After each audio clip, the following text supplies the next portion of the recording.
రైతులకు నమస్కారము. నిన్న 29వ తేదీ తోటలకు జేసీబీ తెచ్చి అరటి తోట దొబ్బిచ్చాక వచ్చినారు.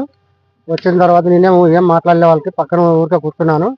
నేను కూర్చున్న వాళ్ళని వచ్చి 10 మంది వచ్చి ఒకటేసారి ఎగ్దమ్లు కొట్టినారు. వాండ్రే కొండాపురము కళ్యాణ మండలం కొట్టి రాళ్ళతో కత్తిలతో 9 మంది 10 మంది కొట్టినారు. ఇట్లా.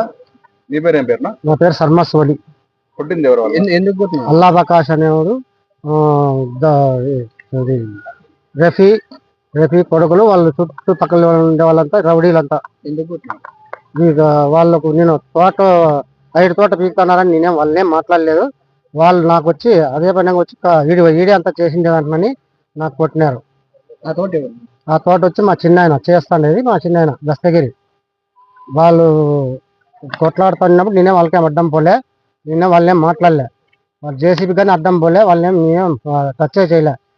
సై ఊరికి మంచం మీద కూర్చొని వచ్చి సెల్లు పీక్కొని విపరీతంగా కొట్టి రక్తం వచ్చేటట్లు కొట్టి, కుట్లు పడేటట్లు కొట్టి కత్తులతో పొడిచినారు.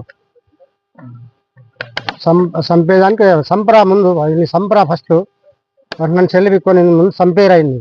ఎవడొస్తాడు అడ్డం వస్తాడు అన్నని అల్లబాక్స్ అన్నాడు.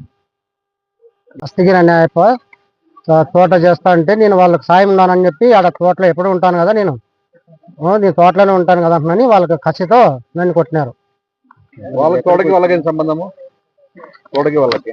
వాళ్ళ తోటకి అంటే వాళ్ళు తోటలో బంధువులు అవుతారు, అన్నదమ్ములు భాగాలు అవుతారు. అన్నదమ్ముల భాగాలు అయితే అయిపోయిన తర్వాత జేసీబీ వచ్చి దొబ్బిస్తాను. మేము దాన్నే మేమే మాట్లాడలే. అయినా వీళ్ళు వచ్చి దౌర్జన్యంగా వచ్చి దొబ్బిచ్చి ఈ ప్రకారం చేసినారు. నా పేరు ముంతాజు, మా ఆయన పేరు సర్మసు, కొండాపురము. మా ఆయన ఒక్కడే తోటలో ఉంటే కొట్టేసినారు. దాంట్లతో చచ్చిపోయితే మేము ఎక్కడ పోయేది. అల్లాబాగాసు కొడుకు రఫీ, శిక్ష 10 మంది రౌడీలు పిలుచుకొని వచ్చి ఒకరిని కొట్టేసినారు, కత్తితో పొడిచినారు. వాళ్ళకి మేమేం హామీ చేయలేదు. మేమేదో పట్టుకుంటా అన్నా, మేము బీదోళ్ళ మేము సౌకర్యం కాదు. మాది కొండాపురం అన్నా, మాదే కొండాపురం ఆతంకూరు దగ్గర. అనంతపురంలో మా మామూలు ఉన్నారు. మా మామూలు వేరే బంధువులు ఏం కాదు, వాళ్ళు సొంత మొల్లే వాళ్ళు సొంత మొల్లే వాళ్ళు. మరిది గారు, మామగారు అందరూ కలిసి నా మోహిని కొట్టినారు. పెట్టినాము. ఆడ కళ్యాణదుర్గం పెట్టినా కానీ తీసుకోలేదు. ఇంతకు ముందు కానీ కొట్టినారు. మా వాళ్ళకి మేము పట్టించుకోలేదు. ఏమంటే ఇప్పుడు ఎస్పీ సార్ దగ్గరికి వచ్చినాము. వాళ్ళే మీరే న్యాయం చేయాలి. మా వాళ్ళకు ఏమన్నా మా వాళ్ళకు, నా కొడుకు, మా వాళ్ళకి ఏమన్నా అయితే వాళ్ళకు ఉండి మీరే ఏమన్నా చేయండి. మా వాళ్ళు మేము పనికి పోతే మేము బతకాల, లేకపోతే లేదు, మాకేమీ లేదు ఆధారము. ఇప్పుడు మా ఆయన చూపించుకున్నా కానీ మాకు 1 రూపాయి లేదు మా దగ్గర. మీరే ఏమన్నా చెయ్యండి. మా వాళ్ళు తోటతో ఒకడే ఉంటాడు. చంపేసిపోతే మేము ఎవరికల్లా ఏమి చేసామని మాకు చంపినారు, కొట్టినారు వాళ్ళు. మా వాళ్ళు నా కొడుకు గారు, నా మూడు గారు చీమగా చంపి చేసే వాళ్ళు కాదు. వాళ్ళ వాళ్ళు వచ్చి నా మమ్మల్ని కొట్టినారు. వాళ్ళు ఏం చూసి కొట్టినారు? వాళ్ళు ఒకరు ఉన్నప్పుడు 1 రూపాయి కానీ వాళ్ళలో మేము తినలే లేదు. మా బతుకు మేము బతుకుంటున్నాం. ఏదో మా మామ చనిపోయింటే మేము చేసుకుంటాం, బతుకుంటున్నాము.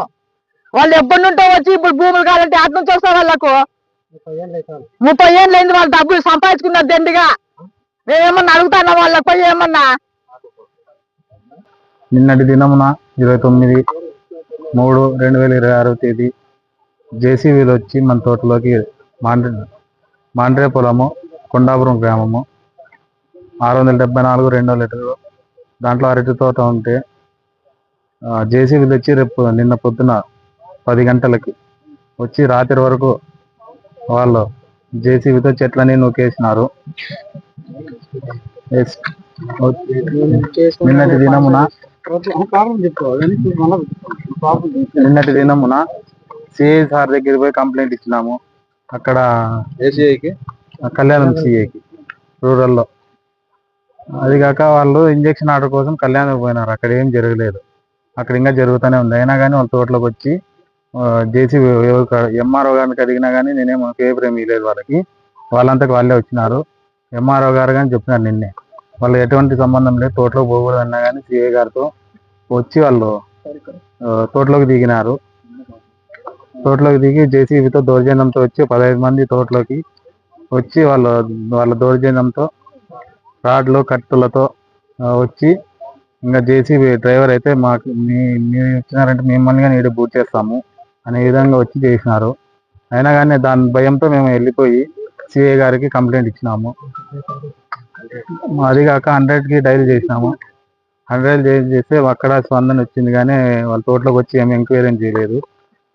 అల్లబకాషన్ అతను రాడ్లు తీసుకొని దౌర్జన్యంగా నిలబడి చాలా రాద్ధాంతం చేసి తోట పక్కన వాళ్ళు ఎవరైనా వచ్చినా కానీ మీరు వచ్చినా చాలా కష్టపడతారు, మీరు వాళ్ళ ఇది పాలవుతారనేది అట్లా చెప్పి ఇది చేసినాడు. ప్రాబ్లం ఏం లేదు, నాదేమంటే తోట అంతా నష్టపోయింది. వీడు ఎస్పీ గారికి అడిగితే వాళ్ళు న్యాయం చేస్తామని చెప్పినారు. డిఎస్పీ సార్ గారికి ఇచ్చేసినారు.